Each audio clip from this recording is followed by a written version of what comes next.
Good evening, ladies and gentlemen, and welcome to the March General Meeting of the Building and Realty Institute of the Hudson Valley. I'm Michael Murphy, the current president of the BRI, and delighted that you're all here today. We've got a great presentation lined up for you. It is March 19th, and anybody that celebrates St. Joseph's Day, I'm sure you're having a great day. Tomorrow, the rest of us are going to be celebrating the first day of spring, and it's about time. I'm sure you'll all agree. Yes. What a winter that was. Anyways. So we have for the last few years been simultaneously broadcasting on social media. This year we switched from Facebook to YouTube, right over there. So if you all want to say hello to everybody watching us on YouTube, say hi right now.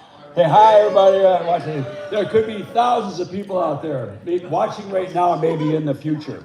So we extend a welcome to them. And this format helps us to stay connected with those who have had unexpected conflicts or those who are unable to attend in-person meetings out of health and safety concerns. Before we get on to tonight's program, I want everyone warmed up for the votes that come. Wait, that isn't. Hey, that's an old. We used to use a teleprompter, don't we, Tim? I don't make this stuff up. He does. All I do is read it.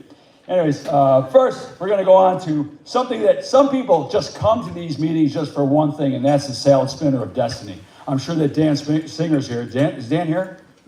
Is Dan Singer? There he is. He just came here because he hopes I pick his card out here so he can give his. He's hoping I don't. Now, for the rest of you, I know you're getting nervous because, there's only 3 people, and one of those 3 people could be you. So I get to pick the first card, as usual. Are you ready?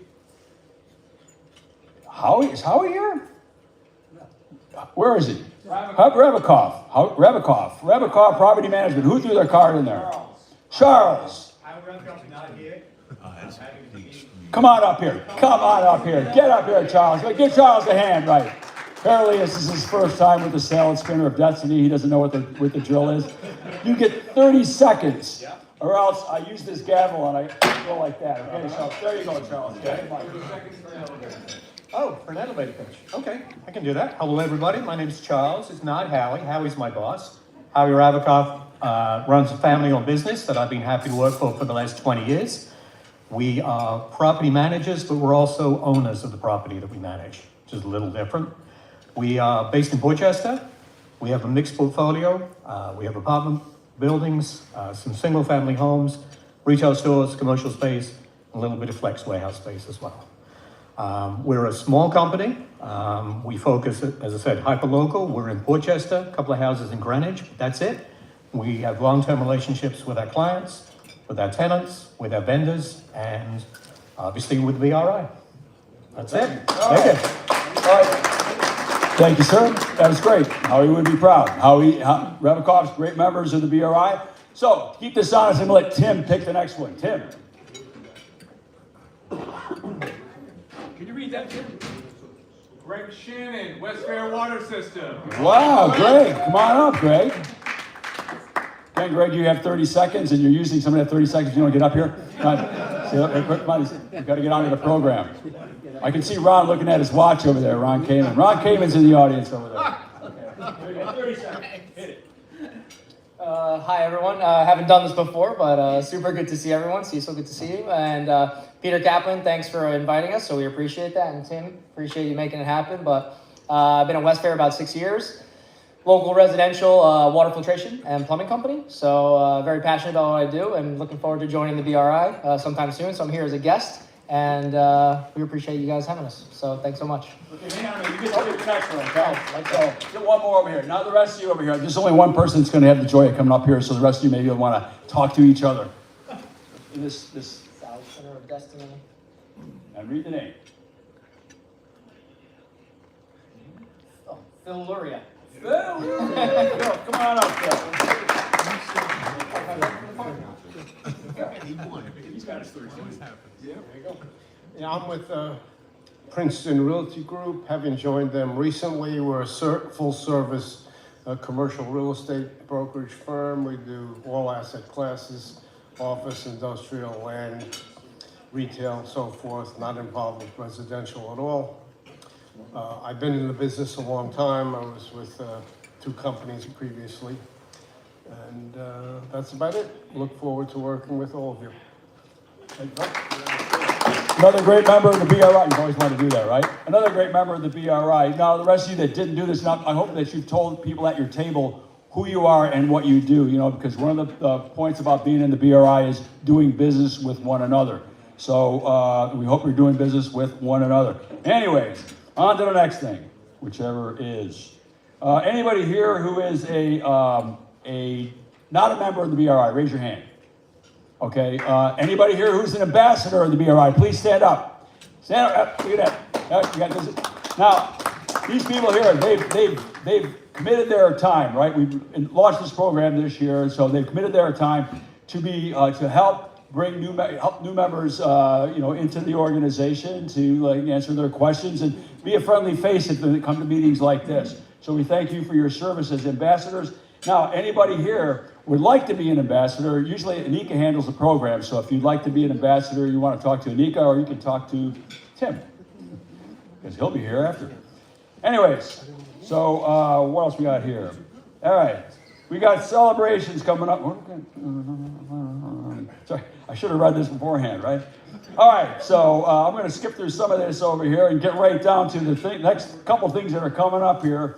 One is the Westchester Home and 914 magazine are getting together with the BRI to have the Builders Award. I think it's the 5th or 6th annual Builders Award. And that is on April 16th. And it's going to be right here in this room. How about that? And you can buy your tickets online. We have a number of members of the BRI who are going to be honored at the Builders Award, which means that it's a good reason for you to be there, is it not? Right? Yes? Okay. We have some of those right in the room right here. We have Caitlin Phillips is in the room. Her company is going to be honored. Nice. We also have OMG, Ron Kamen. He's going to be honored. We have past BRI president and president of Bocce, Eric Abraham. He's going to be honored, along with Anthony Miranda from Cuddy Fader, members. Also, Mark Weingarten he's a member. Dan Bashret, he's a member. I'm being honest, we have like 6 members of the BRI are going to be honored. So it's a great event to go. It says a lot about the BRI. Since we hang out, we only let good people into this organization.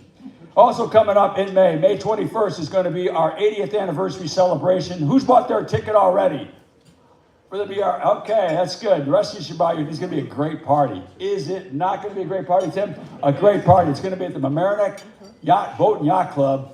Boat and Yacht, Beach and Yacht Club. That's it. Boat and Yacht, about the same thing. Okay, Boat and Yacht Club, and it's a celebration of our 80th year of the BRI, and we're looking forward to having you all there. It's going to be a wonderful event. Did I forget anything else, Tim? No. That's it? Why don't we get on to the program? Ladies and gentlemen, Tim Foley. One more time, let's give it up for BRI President Michael Murphy. So we want to very briefly hear from a lot of our sponsors tonight. I want to start with Ken First from Levitt First, who can talk about Safety Group 458 and 530. That was meant to be an applause line, but it didn't happen organically. Insurance doesn't motivate you to applaud? I don't get it. For those of you that are members, you already know this. For those of you that are considering joining the BRI, once you are a member of BRI, if you're in the construction industry, landscaping, if you are managing a property that has supers, that has labor, once you're a member of the BRI, you are eligible for group discounts on workers' compensation. If this sounds enticing to you, call the BRI, they'll hook you up with us. We are partners with the BRI, and you will save a considerable amount of money by being part of these safety groups where we group people together within industries to get group savings. Thank you. Thank you. Thank you so much, Ken. I now want to call up Tim Connors. We started a partnership with Slattery Energy. So as a member benefit, BRI members are entitled to a free energy audit, a review of your bills. Very exciting. Here to talk about that and other topics, Tim Connors. Hello, everyone. I just want to give a plug to Stratco. I do a lot of work with them through the New York Apartment Association. They are one of my top roof insulation companies that I work with. They provide all the rebates and incentives, and they'll give you more of a spiel on that. But in today's environment with oil prices, gas prices, everything is going up with what's happening in the Middle East. Saving energy is what you want to focus on, reducing usage. Roof insulation is one of those things I tell everybody. It's a no-brainer, and they'll give you more information about it, but it's something you should definitely consider. Using less of something that the price goes up actually helps you save money, believe it or not. But as far as oil and gas, we saved a lot of our clients a lot of money this winter because we locked in a lot of fixed rate contracts. Charles, you and I did a deal, so you did. Exactly, right? So it does work. You know, it doesn't always, I can never tell people it's guaranteed savings because it's not, but it does protect your budgets. This way, when a crazy winter like this happens and prices go through the roof, you're protected. Kind of like the insurance salesman, right? But that's all I have for today. Thank you. Thank you so much, Tim. So we have two sponsors specific to tonight's meeting. One of them has generously decided to sponsor all of our general membership meetings, the whole series Soup to Nuts, that is Approved Oil. Ron Tesla, do you want to turn at the mic?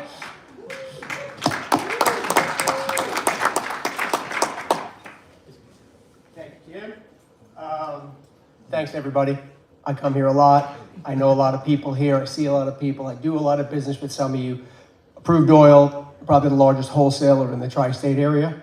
We do fuel oil, natural gas, electricity, service, installations, commercial work. And I just wanted to say, you know, thank you for showing up. The oil market's a crazy thing right now. Just keep your head down and, you know, hopefully everything will work itself out. So thank you so much for showing up. Have a good evening. Thank you, Ron. Why, is there something going on with the price of oil I don't know about these days? Huh, that's weird. You would think that would be in the news. All right, our final sponsor is Ariel Sosa from Stratco, but you're about to hear from him for about 20 minutes, so you will have plenty of opportunity to introduce him and his company as well. But again, thank you so much for their sponsorship. So folks, we're the BRI. We're doing 5 programs in the 4-week period in March. We have a lot going on. We cannot bore you with all of those details. Go to buildersinstitute.org/events to stay up to date. Invite your coworkers, invite your clients, invite prospective clients. You want to treat a guest, come talk to us. We'll find a way to make that work. Last of all, at your place are post-program surveys. As you're on your way out, please do fill those out and hand them either at the registration desk or to BRI staff. We take them extremely seriously. If you give a venue a very bad score, we don't go back to that venue. If you recommend a future program, quite often we wind up putting that into our program mix for the next year. So again, thank you for your feedback. On to tonight's programs. I'd like to invite our 2 speakers up to the stage. Our topic tonight is today's landscape for energy efficiency. Come on up, and solar incentives. So if it seems like we do this topic once a year, we do. But it's necessary because it is an ever-changing landscape. We have to stay on top of what your property or organization may be eligible for, because quite often we'll announce these, 6 months later, some of these incentives are oversubscribed. So we want to make sure we're always giving you the most up-to-date information. Government policy and national political debates have certainly muddled the message on how many and which incentives are still available for energy efficiency and clean energy projects, including solar. In New York State in general, and the Hudson Valley in particular, there is still a lot of funding and options for multifamily energy efficiency projects through programs offered by Con Edison, Central Hudson, National Grid, NYSERDA, a whole bunch of other sources. There are also active incentive programs in New York State for both individual property owners and multifamily and commercial operators looking to insulate themselves from high utility bills by investing in solar. We'll feature 2 speakers on the current landscape of available funding that will reduce the capital expenditure burdens for property owners. On the energy efficiency front, we are joined by BRI member Stratco Property Solutions. Founded in 2012, Stratco Property Solutions is a New York-based real estate advisory firm specializing in regulatory challenges and energy efficiency initiatives. After the 2019 CLCPA, it became a leading advisor in the space, working with organizations like Con Edison, Central Hudson, and NYSERDA. With a multidisciplinary team and success-based fees, Stratco has delivered over $7 billion, with a B, dollars in client value and is known for its reliability and ethical approach. Ariel Sosa will be giving the presentation.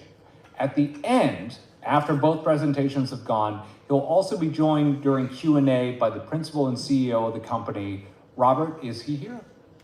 Here he is, there he is. So we'll welcome up to the table at that point. Then for solar, we'll hear from Patrick Owusu, who joined Solar One as their senior solar program manager in 2019.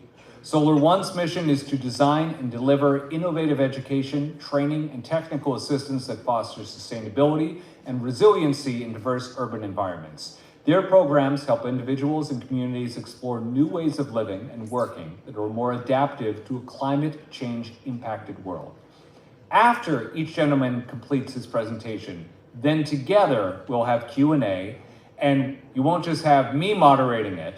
We are turning to none other than the guru of all gurus in all things sustainability, Ron Kamen, who is the founder and principal of Earthkind Energy Consulting and the director of the Business Council of Westchester's Clean Energy Action Coalition, of which the BRI is a member. Ron is also a member. He needs no introduction, in part because I think Michael Murphy already introduced him 3 times tonight.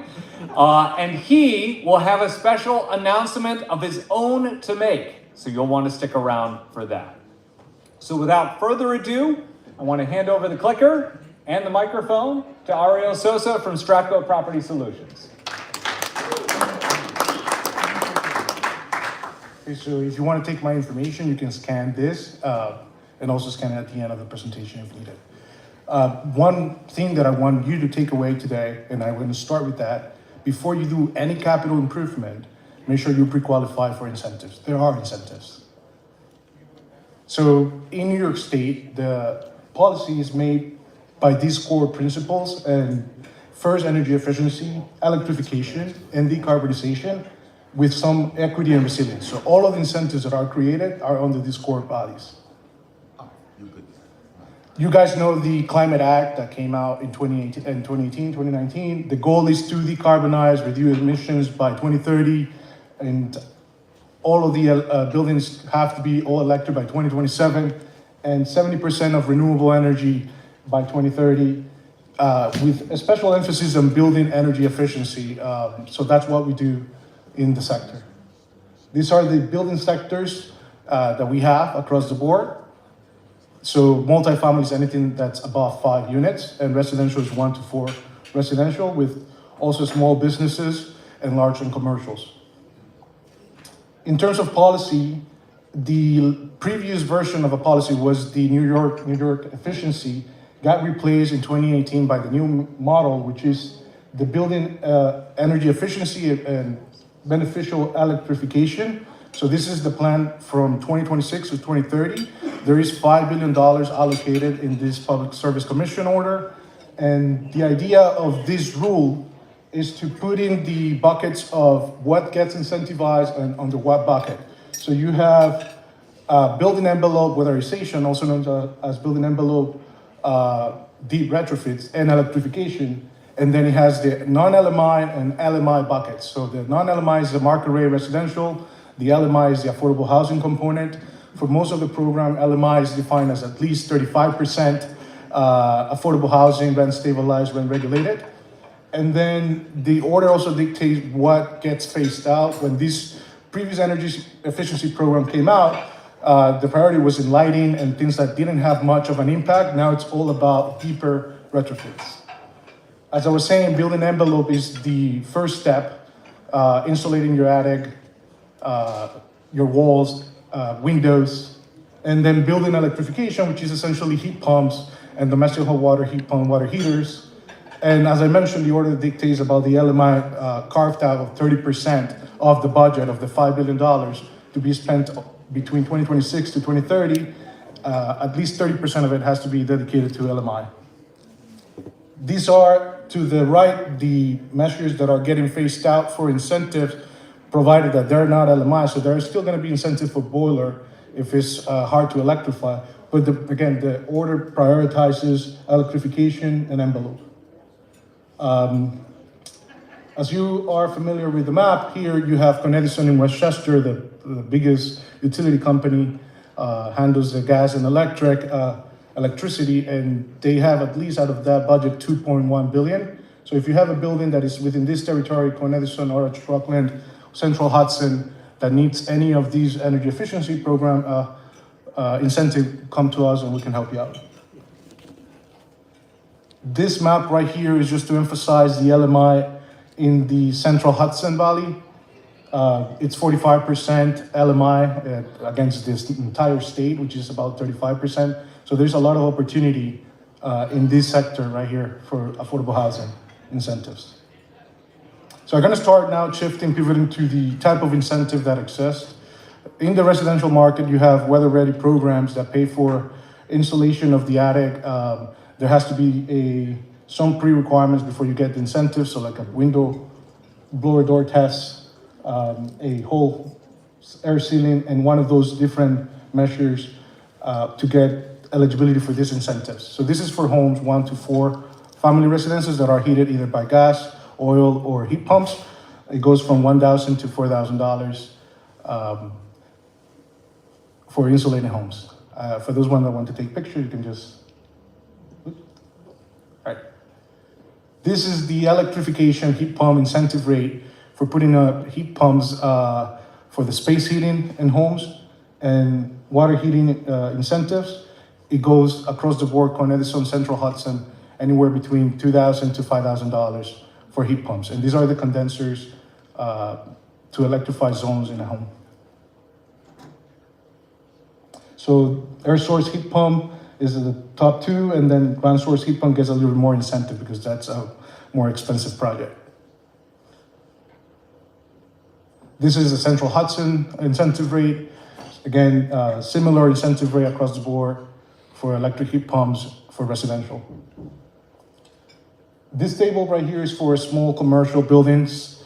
So those buildings that are hotels, retail store also get incentives for electrification. They go $5,000 per project on air source heat pump for less than 1,000 square feet, and it goes all the way up to a point that it can become a custom measure for energy savings. And again, this is small businesses and commercial and industrial buildings as well for the incentives. So I want to emphasize this one because majority of the buildings, I guess, that the county has that are affordable multifamily with no existing insulation could benefit from this program. It's attic insulation or above deck insulation. The incentives are generous, so I encourage you to ask us if you have any of these buildings that don't have any insulation for us to tap into the incentive to do a turnkey install. So $5 per square feet is really generous for attic insulation. And you can see that there are other measures like windows and wall insulation that it's for LMI and market rate buildings.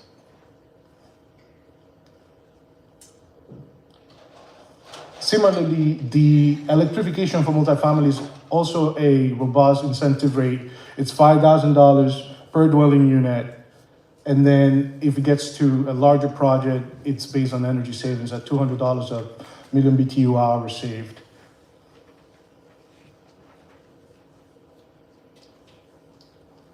This is the Central Hudson incentive rate. They are also incentivizing the building envelope on an energy saving. This one is at $12 for lifetime MMBTU save for attic insulation and other building envelope incentives. So if you have buildings in that territory where gas is Central Hudson, feel free to send it to us as well so that we can scope it. This last chart right here is the NYSERDA latest program. NYSERDA is the agency that handles the LMI, affordable housing upstate New York. And by definition of a state is everything that's on top of Westchester, on top of Con Edison territory. And these are the incentive rate per dwelling unit. So if you have prescriptive weatherization, electrification, or other measures like deep retrofit, you can get a per dwelling unit incentives as well. So right here, you have a case study of a multifamily building portfolio that got incentives where, the total net cost of out of pocket was $83,000 for a portfolio of 7 buildings after the incentives was tapped and with a year of payback. And so the advantage of doing that is the tenant comfort after insulating the roof, lowering the cost of energy and utility bills across the board. As you can see here, the job was done from top of the roof down, so it's little interruption with the tenants, insulated the entire planning cavity of the roof, and then sealing, waterproofing, and patching minor repairs of the roof as well, covered under the program. We did a sample of the same economics for this multifamily building where typically we're seeing a 3.5 years payback across the board. A smaller building also benefit from doing this. Anything over 5 units can do this. This case study is about electrification heat pumps. This project got a third in incentives for air source heat pump. We also applied for this for the owner of this building, and they captured these incentives to electrify their buildings through heat pumps. So exactly what we do here is tap into all of the incentives that are available for building owners, architects, developers, MEPs. Before you do any capital work, you want to make sure that in the design phase of any retrofit or not new construction, but retrofits, to call us so that we can help you as a turnkey get the incentives. We handle all the paperwork, all the complexity of the programs, whether it's NYSERDA, Edison, and Central Hudson, so you can capture the incentives. That'll be it.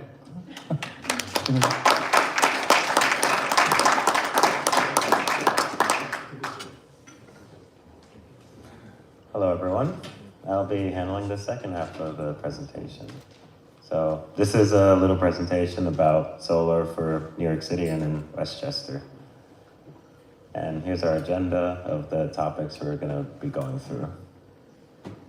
So just to talk briefly about the organization I work at Solar One, and it's a nonprofit based in the New York City area. And these pictures demonstrate the different branches within, or arms within our nonprofit. On the right-hand side, you have where I work at, the Here Comes Solar team, and we help buildings throughout the New York City landscape and beyond to get solar projects successfully installed on the rooftops. The middle image is our Green Workforce Training Program, where we help individuals to get trade skills, plumbing, electrical work, shop and like woodworking, like trade skills, as well as solar installation, so that they can have a leg up in not only joining the workforce, but also in furthering their education to become trade certified workers. And on the left-hand side, an education team that goes to K through 12 schools throughout the city to deploy STEM education programs so that students can learn and also interact with solar-related things. Like sometimes they build solar carts, take them outside, power them, drive them around. It's really fun. Yeah. So for our program at the Here Comes Solar team, we offer a comprehensive, full scope assistance of buildings that are trying to go through the solar process. We help educate them about what it means to go solar, what incentives are available. We do a site assessment to start things off, of course, to see if the building is a good fit. If it's not a good fit, we'll let you know. We're not in the business of trying to like make installation happen where it shouldn't be. And we'll help you get paired with an installer that works best for your project and be there as advocates for the installation that you want on your rooftop. So this graph here is demonstrating the price of solar overall throughout the years. And as you can see, as the technology advanced and as more attention and dedication has gotten to the equipment itself, the price has gone down drastically over time from $10 per watt to more in the $4 range. Pandemic, slight uptick because of, issues with getting equipment and stuff like that with canal blocks and stuff, as you remember. But yeah, technology is at a very good place right now in terms of pricing, and as you can see, it's constantly being invested in. So it's something that still has quite longevity within it. So what I want to break down here is that there are two different ways that you can think of solar for your building itself. There is net metering, or NEM, or net energy credit. You may have heard it in slightly different ways. How that works is you have solar installed on your rooftop. Energy is produced by the panels absorbing the sunlight energy and energizing the electrons, creating flow. That energy flows through the conduit to an inverter, which converts that energy, DC AC, and that energy is recorded with a meter to show how much energy you produce. And that energy produced gets reflected as solar credits on your energy bills. So that energy typically will cover a common area, which is public lighting. It could be a laundry room, elevator, and things like that. The other side of things is with the on-site community solar, which follows that same kind of framework, but in this case, you would try to overbuild that system so that you can allow for tenants to also save. For tenants to also save on their energy bills. And that tends to be for buildings with larger rooftops that can work with a bigger system. In either circumstance, that icon on the far right demonstrates something very important. Solar doesn't work at night. It's a humorous quip. I know, the moon reflects sunlight energy, but it's not strong enough for that. So I like to keep that in mind. So 3 different types, or different ways to install solar: ballasted, mechanically attached, canopy. Ballasted is very cost effective, but not the most space conscious design. It requires very little to no roof penetrations, depends on your roof itself and whether you need that extra security with the penetrations to keep it within the wind load requirements. The middle one, mechanically attached, very good for space constrained roofs, but will require roof penetrations, strategically placed so that your panels stay anchored and will withstand wind loads. All 3 of these, when I say wind loads, I mean like 115 miles per hour continuous winds. That's Hurricane 2-ish kind of category. And at that point, you're definitely looking at extensive structural damage if that were to ever come to the city. So panels would be the least of the concerns there. And the last one is canopy. And the great thing about a canopy, 9 feet above, it gets through all the FDNY or like any kind of fire code related requirements, but it's high up, so that means a lot more equipment, a lot more metal comes into it, so it's the most pricey. But if you want to keep a roof space open, it's perfect for that. And in general, to show that we're comprehensive about when we look at solar, all these things are the things for keeping equipment and stuff on the roof. We don't want to put panels where they are. If they catch shade and the shade is intense, we don't want panels to be too close to that either. The red line represents the fire path. If anything happens in a building, we need our firefighters to be able to traverse and not get caught up because there's a panel in the way. All these things and more are things that we're always keeping in mind when we have a building ask us, can I go solar? So once we find a building or a place that can do a solar project, whether it be on a rooftop or even more so carports are becoming more popular for outspace garages. When we find an installer that can work with you, the price that they give you is turnkey. As I'm sure you all know that phrase, that means everything that involves the installation process is covered within that price. So there's the contract signing, there's the screening for like candidates and stuff like that, but also for your rooftop to see that the design that they propose works. There's the design submissions to the various different city and state agencies that are involved with it, especially NYSERDA if you're trying to go for that, the New York Sun credit. And permitting, system installation, final like checkoff from your utility. In this case, it's normally Con Edison, but there are different utilities that go through Westchester. So this installer is going to be working with you throughout that whole process. And this is kind of like a breakdown of the table of how long an installation can take. You can see in certain parts, like design and engineering, like it could take up to 6 weeks, you know, from that point, or it could be less. It really depends on the scope of the project, the strategic difficulties, like are there neighboring buildings, are there trees that need to be trimmed in order to minimize shading and things like that. We take everything into account and make sure the installers do that as well. As you can see, like the system installation is like, it's like 1 or 3 weeks, you know, that's basically it in this whole like 23, 24 week platform. So that's definitely not the thing that takes the most time. It's really the paperwork. So it's important to be with an installer that knows what they're doing. And that's who we want to work with.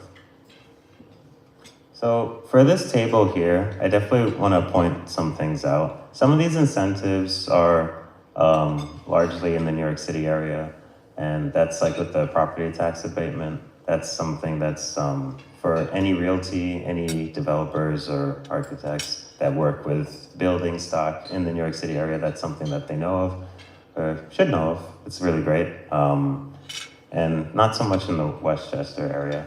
The other one that I want to key into is the federal tax credit. As you can see with 1 to 4 family and the co-op and condo thing, those squares, they were able to be accessed as a credit for the residents themselves up to the end of 2025. That means that credit within the realm of like it'd be distributed to shareholders based off of portions or stock certificates and things like that. That part is been sunset, but there's still a way for these buildings to still tap into that solar tax credit. It's a little more creative. It's more like in the realm of PPAs or like third-party ownership to tap into that. So it's not to say that that's completely out of their realm, but we have to think more strategically if we want to keep that credit alive. And as for the other two, for-profit, nonprofit, commercial, rental properties, that's still available as a tax credit. Sometimes you have to do direct pay in order to tap into it. And one thing I want to key in is after July 4th, you would have to have the solar installation following these models be done by 2027. But if you're able to get it substantially worked on, or at least like a 5% investment by that date, you have a larger window in order to get that installation completed. It's like an additional 4 years. So time is an important factor, especially if you want to tap into that credit. So if solar is an interest, definitely engage about it with us or with trusted parties. So another thing about the sun rebate, this table is in need of a refresh. The non-residential bracket is largely the only thing that's still open for now. And based off of its trajectory and where it is right now, I would say that by the end of the summertime, that one could be closed up too. So for larger scale buildings, not 1 to 4 family residencies, there's still a window of opportunity, but it's definitely something that you'd want to tap into now, as opposed to waiting until like the summer comes to try to lock in some of that incentive. I think it's around like 45 or 35 cents a watt. So that's still something that can help lower the price of a solar installation.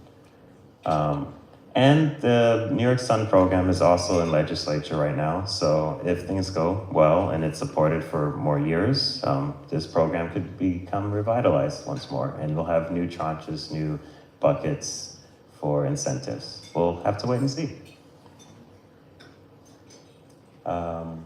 So in general, saving money on your electric bills, it's reflected through the meter, and it can be reflected in different ways. If you have owner-paid electricity rates, with large commercial and things like that, you'll see it through that, versus like small commercial or even like master metered.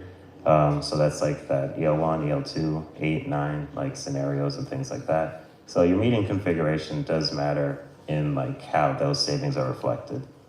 Because as you may know, for EL8 or master metered, it's like all of this energy flow is pooling into one large meter. So those savings reflect like a larger portion of relative savings.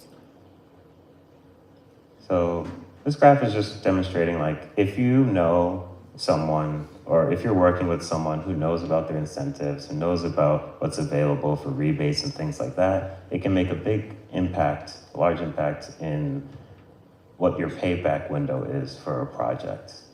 And you can see it's like 7 years when you really tap into all the things that are available versus 13 years or so when you just go in gung-ho and you just say, let's just install it no matter what it takes. So it's important to do research, to work with people who know what they're doing, because that can really shorten your time window to reflect those savings. Does anybody else need to see that a little more? We're good? Okay. So this right here is something that isn't often talked about, but it's interesting, and it brings up this concept of there's always more like credits or savings or things out there than we may realize. This one in particular is a low-income housing tax credit. And it's, if you want to learn more about it, I would definitely reach out to, go to the HUD website, Housing Urban Development or Housing Community Renewal, HUD, HCR, respectively. Their websites will give you more information about that. But it's basically a credit that helps low-income buildings to tap into like greater like realized savings through renewable energy investments in their buildings as they're doing renovations or retrofits or even building new buildings or new construction. There's two buckets, 4%, 9%. Basically 4% is less competitive, 9% is a lot more competitive, so it's harder to capture, but will grant you greater relative savings throughout your project installation. So if you are looking into building low-income housing or affordable housing, definitely look into that and see if that's a resource you can tap into. So this is just kind of going over what I said before. The first one's net metering. It's solar for the common areas, lights, laundry room, elevators. The second one, it shows you like an actual like tenant unit to bring the idea that that energy could also benefit residencies and people who pay their own separate condo bills. And this is like reflecting like how credits are typically seen through like the building stock. So this is rentals. Unless a residence has like shared solar on it, on-site community shared solar, it's largely absorbed by the landlord. If it's a co-op, you see like a state tax credit that can be distributed to shareholders based off of their income tax. So that's an important thing there. The co-op overall realizes the solar savings from avoided cost of electricity. As Ariel also mentioned earlier, that's a really important thing, avoided costs of energy expenditure and avoiding local law fines. This is for a condo. Again, property tax abatement is for largely New York City. And in general, when you're looking at affording a solar project, there are different ways you can go about it. if a building's healthy, they may tap into the reserves. If they need a little bit of extra financing to make it happen, they may look into a loan, a local bank, or a specified green bank, like NYSEG is a word that comes to mind, or like New York City Green Bank. Things like that can help you out with that purchase.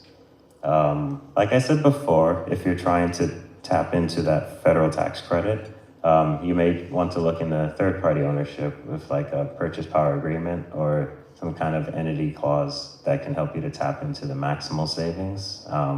That's something that we've worked with as well, and it's something that we can help explore. And then community solar.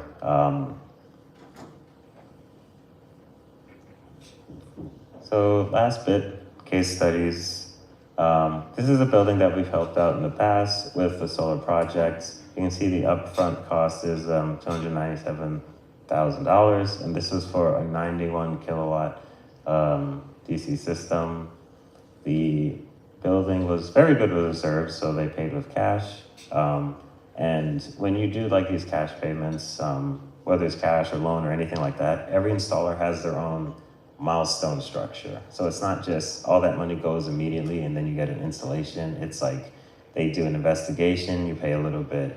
They send equipment to your site, there's a little bit more. They complete large amounts of the installation, things like that. Yeah. And they chose a planar array for this system.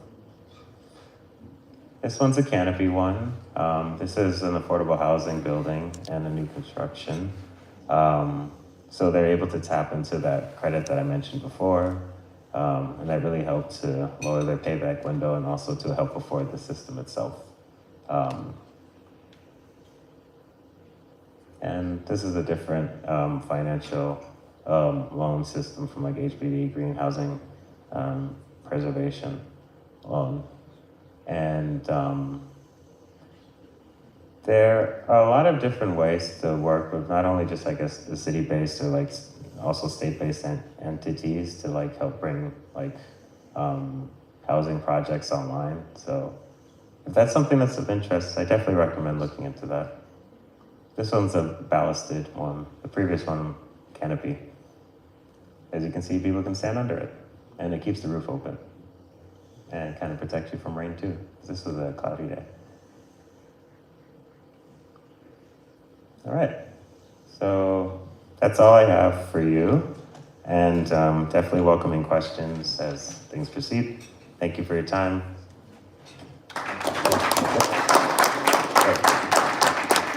I don't know if there's a, what's that? You got one more? Yeah, there we go. All right. So, who's got some questions? We're gonna do, remember Phil Donahue? Those of you who are older, right? We're gonna go to every table. We're gonna have one question from every table. And here's one in the back. Here we go, Ron. Here we are, sir. Go ahead, ask that question. I have a general question. Is there a lifespan in terms of solar panels and arrays? Is there a lifespan in terms of solar panels and arrays?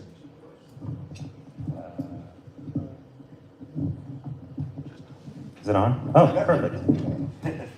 Okay, so the 25-year span that you may have seen in the graph is based off of the warranty of the panels themselves, but solar panels in general can work much longer than that. One thing I always like to key into is like we use solar panels in space where there is no protection from like the solar like radiation and just like no atmosphere there. And we use it for our satellites and to send us our geographic data, geolocation graphic data, and for our, internet, for our like TV services, all that stuff. And it's still there, it's still working. So it's a very hardy technology. So most panels are warranted these days for at least 25 years, and then it's usually a 0.5% per year degradation. There's kind of a standard warranty that you can get. So there's absolutely no doubt you can get 50 years out of them, most likely. So yeah, no, it's great, absolutely. Okay, other questions? Let's go to this table. Shall we? Here we are. Hi. I was wondering, I'm familiar with a lot of incentives in New York City, but what about Westchester County? Great question. So Westchester County has Con Edison, and everything Westchester that's on New York City is also in New York City and Westchester. So this incentive that I discussed today exists in Westchester. Great. And also the next set of incentives also apply to Westchester as well, so it's great. Getting to the back, one quick question for you while I'm working my way back. So a lot of people need windows, and you got an MMBTU per window. How does that get calculated? How much does that usually contribute to a window replacement? Window replacements are long-term investments, and so you probably don't want to do it because of incentives. But if you're doing it anyways, it's good to tap into the incentives. The lower the U value of the window, the better to get the energy savings, and it's calculated at a MMBTU dollar figure. So it's $180 per MMBTU saved. How do you calculate the MMBTUs? There are different technical resource manuals and energy savings calculation designed by the state, and our engineers are able to calculate it. Bottom line, it's you need to be on gas, no oil buildings. If you are on gas, it's going to be between 10 to 20% of the job cost. That's the rule of thumb. And if you're going from a wood window, you're going to be on the higher end, and if you're going from aluminum to aluminum, you're going to be on the lower end. Thank you. Other questions? There we go. Quick question. What if you go from aluminum to vinyl, or to, not the vinyl, to the man-made products like that's something like an Anderson or a Marvin would put in? Yeah, the key thing is what's the baseline. If you're already going aluminum, you already have aluminum, you have a double pane. And then new windows are generally double pane, so you're going to be on the lower end, so at the 10%. Next question. Thank you. And why don't you go sit up front so that way you can grab the mic, okay? My question is to Patrick.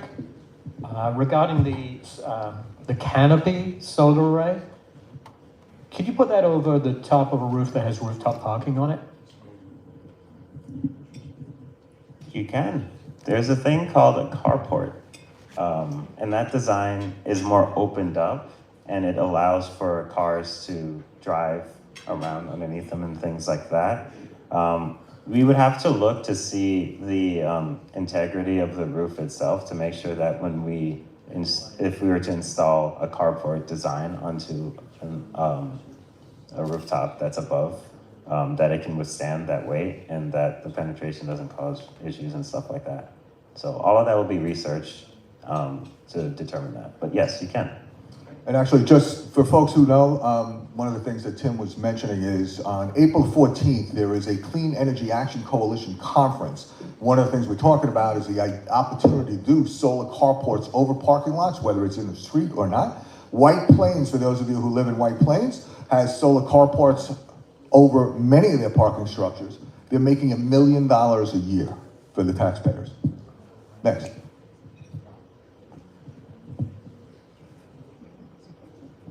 You had mentioned on there the upfront cost and the lifetime of the building savings. How are you figuring out the lifetime of the building? Great question. So what we look at is avoided cost of electricity as the main vehicle. If you're able to tap into the New York Sun incentive as well, we may bake that into like the initial like savings reductions and things like that. But a lot of it is largely the avoided cost of electricity over time compounding.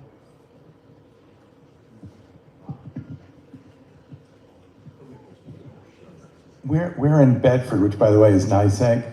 Do you guys do energy audits? Do you come up as far as that? Anybody?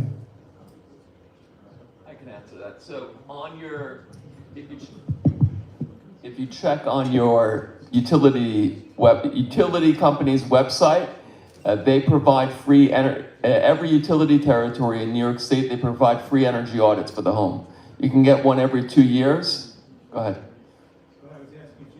Oh, no, we don't do it. No, we don't do it, but we can guide you on how to get it done for free.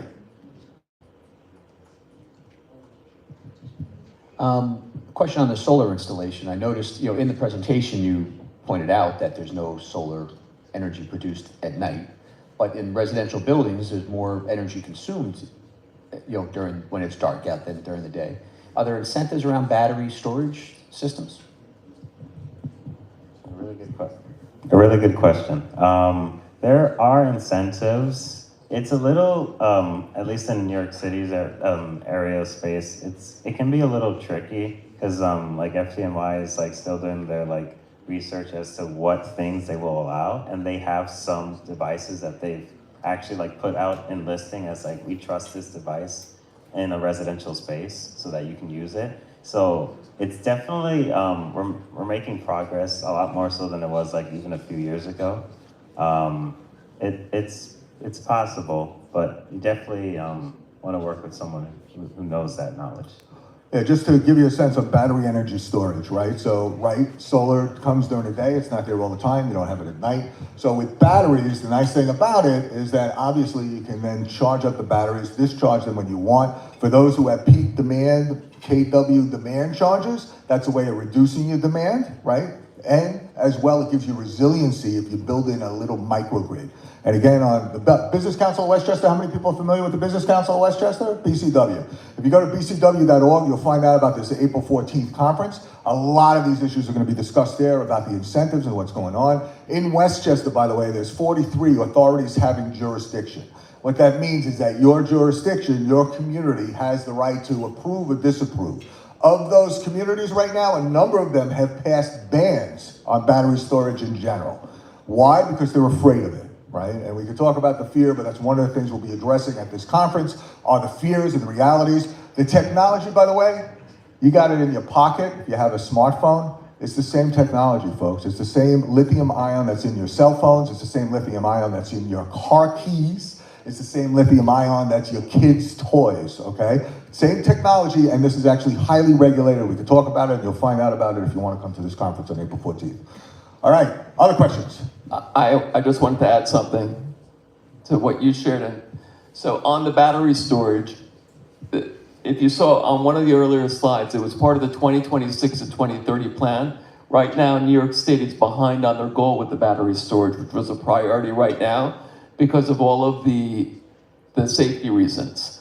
However, if you do have a manufacturing or industrial zone property, they are allowing it on those sites with a fair amount of ease, and there's battery storage developers that are leasing sections of those property to basically partner with the utility in downloading power at night and selling it back.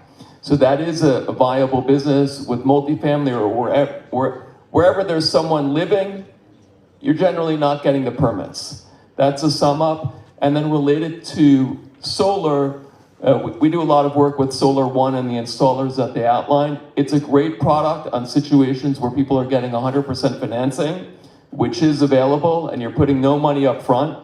You end up paying the debt service, which is oftentimes equivalent to what your utility bill would be. And then in 4 to 5 years, you're wiping out the cost to it, and it's basically gravy. So if you take the net savings of what you would have on the electricity, you do it the cap rate on what your property may be worth. There's a lot of value creation there. And we often have our clients check with their accountant to make sure that they can monetize those credits. Once they get that confirmed, it gives a lot of confidence to go forward with it.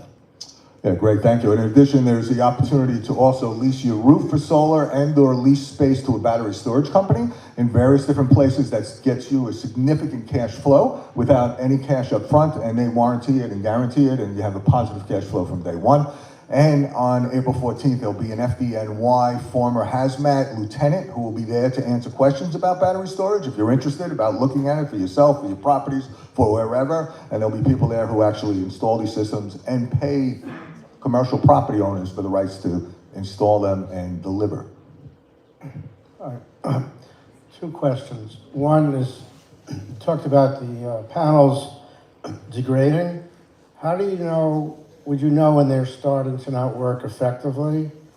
And the other question is, all these data centers that are being built, they need a lot of energy. Is there solar, is there a place for solar to use them?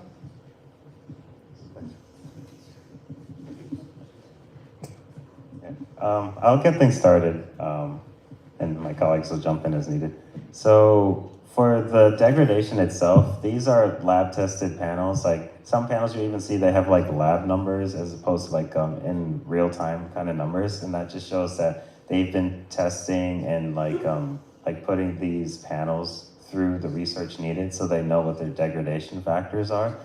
Some panels have 0.25, some panels have 0.5. Some panels they start out and like they'll have an initial like high percentage like degradation of 1%, and then they'll peter out as they get adjusted to their environment.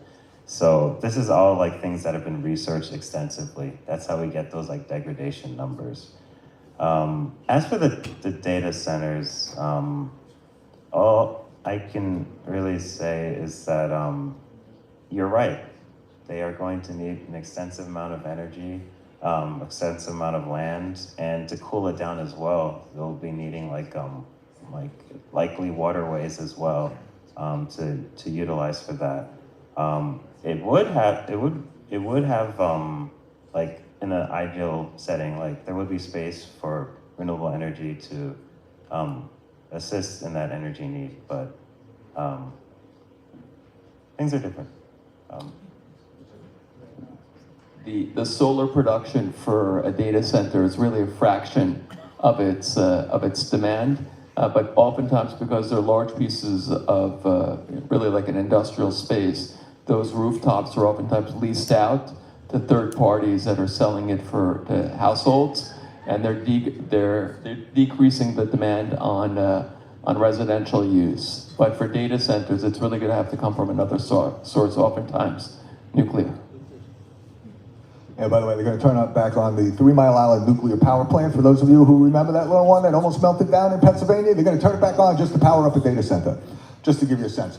Jeff, to answer your question back, there's a monitoring system that's installed with every solar. It's an online monitoring system that lets you track your production so that you can see exactly what's happening with that, which makes a lot of sense. And in addition, on data centers, absolutely. We're looking at doubling the world's energy consumption with data centers alone. Right? So all that little AI that we've all got going on now, it's just sucking up energy. And it's going to be massive amounts. And how do we deal with that? Great question. If you want to come on April 14th, it's one of the things we'll be discussing as well. So I actually have I had 2 questions. You just reminded me of my second one. For you, Ron, what's the date of the meeting again for the Clean Energy Action Coalition? Tuesday, April 14th. Okay. I'll mark my calendar. Thank you. I'll let Ron answer more of that, but thank you for reminding me. I'll make sure to mark my calendar for April 14th at the Croton Conference Center. That's right.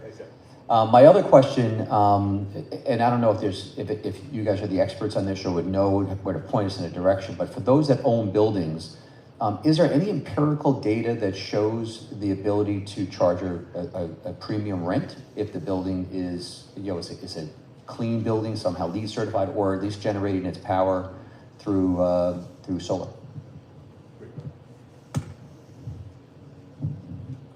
I'll answer that. So you're not doing it. You might do it to get an accreditation in certain neighborhoods where the values of the people moving in there care about those things. Will help influence the decision, but nothing drives a decision more than price and how the place looks. It's an added plus, but it's certainly not driving the decision. So, also, because the state idea is affordability, there are little things that you can pass through to the tenants in rents. So 2 things. One, there has been extensive studying that if you have 2 buildings and you're selling them in the same neighborhood, one has solar, no energy bill, one doesn't have solar, higher energy bill, which house are you going to pay more for? Look at your cost of operations, right? That's clear, and it's definite, and it's presumed. So, yeah. One last question. Yeah. In regards to charging electric vehicles, how does this play into that? In terms of charging electric vehicles, how does the solar and the efficiency all play into that? Well, I live in a Mitchell-Lama that has solar on its rooftop, and we have 2 charging stations in the basement, in the garage. So there's definitely a direct correlation with that energy feeding into like powering like electric vehicles. And to your point earlier, there are a lot of different spaces out in Westchester that have like outdoor like carports, and those are clear and easy ways for electric vehicles to get that energy to charge their vehicles. And if you like charge an electric vehicle to charge at that place, that's generating revenue, not only from avoided cost of electricity or producing energy, but also from the individuals that need to charge their vehicles as well. So it definitely is its own revenue generation machine. How many people have been to Croton lately? Anybody been to the train station lately? Have you seen the carports over the train station in Croton? Massive system. In addition, there's a battery storage system there. In addition, there's electric vehicle charging stations, high-speed DC fast chargers that are being powered by the solar and the battery storage. So it's a great thing, and also on April 14th, there'll be a tour of the Croton site. If you want to come after the conference at 1 o'clock, we're all going over there to check out what it looks like, touch it, feel it, see it, and get over some of the fear that's out there. Other questions? For both of you, can you just quickly describe how your companies work with a new client and how you get compensated for your work? Okay, so for Solar One, if it's an affordable housing building, because of our partnerships with the city, with like funding through like NYSERDA, through HPD and things like that, we're able to help affordable housing buildings like free of charge throughout the process. For market rate, we have like a fee for service like model for that. And basically that kicks in once you want to work with us. And this the prices that we charge are just to cover like the price of doing work for your building. It's not anything like, like tens of thousands or something like that. It's proportional to the project itself, just to cover our needs. But that would kick in once you'd want to work with us. So we'll always do the investigation and the estimate for your building to let you know what you could be looking at for savings and things like that for free. And then anything that comes after that, that would have some kind of fee associated. So basically like step 2 of our process is where we're like, if you would want to hire us for our services, let us know. Do you recommend installers then? Do you have certain installers you would recommend? But you don't do installations? Yeah, we don't do installations. It's better that way because we're not installers. So that'd be an interesting process. But yes, we have a list of vetted installers that we've worked with throughout the years. So these aren't installers that will go bankrupt randomly and then, where do I get my warranty covered and things like that. We want to work with people who are going to be in this industry for the long haul. So yeah, we'll help you get to an installer. We'll help you to get the installation that you'd want to see from the installer. Like if you want a planer and they're trying to suggest palisade, we'll say, hey, they want planer, let's do planer. Show us a model for that kind of stuff. And we advocate for you throughout the process. Especially if they know this, but reminding them to if you need roof work, installer, work with the roofer so that everything can work seamlessly and there's no issues on that end, things like that. For us, it's really simple. 2 business model. We do the paperwork, you get the incentive, we get paid through the incentives. That's for heat pumps. On the multifamily attic insulation program, we do the entire work. We get paid through the incentives and deliver the turnkey approach install. Got time for 2 more questions. One other thing, for those of you guys who are concerned about energy costs and rising prices and what the alternatives are, especially with data centers, another opportunity is a week from Friday, there is a special deal makers. For those of you who have been involved in the business community and looking at development, etc., special deal makers, you could talk to either Michael Murphy, myself, or the BRI to find out about it, because next Friday lunch will be with the New York State Secretary of Energy, Sean Ewert, who is the man to speak to about all issues related to energy in New York State. Do you have companies like yourself that do work up in between New Haven and Rhode Island, along the shore there, like the Guilford, Madison area up there?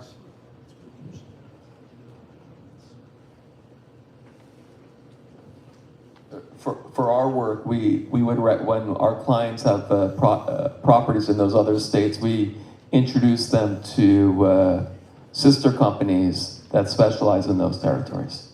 Installers as well? We would let them introduce the installers. We wouldn't introduce them. But actually, our company ourselves, we do incentives in Rhode Island. Last question, anyone? But we want to make a pitch. Also at this April 14th, I think there's a guy named Bill Spade or something that's going to actually be presenting on passive house designs and how to do passive housing. So Bill will be part of a team. AIA credit, by the way, for those of you who are architects and need a credit. Come on to the session again on April 14th. You'll meet Bill and a few others. There's sessions on a whole bunch of things. Take a look at the BCW website. Take a look and see if you're interested. Anything else? Last question. Going once. Going twice. 3 times. Thank you very much, everybody. Let's give a hand for the presenters. Thank you to Tim and the BRI, as always. Appreciate it. And thank you, folks. And let us please give a big round of applause to Ron Kamen, our moderator. So thank you, Robert. Thank you, Patrick. Thank you, Ariel. Thanks all of you for being here tonight. 2 last things before we go. There's a lot of information on these slides. With the presenters' permission, we are going to email them out to everybody who registered. So if you're watching on YouTube, you might want to register so you can get the slides as well. We'll send it to you as one package, and all of their contact information is contained therein, so you can reach out to them with further questions, comments, inquiries, so on and so forth. And then finally, one last plug for the program surveys. Please take a quick minute, fill that out. It really does help us out with our programming needs. Our next general membership meeting is going to be a little bit later in the month of April. It will be April 30th at the Sonesta. So we'll see you then. Everyone have a good night. Safe trip home.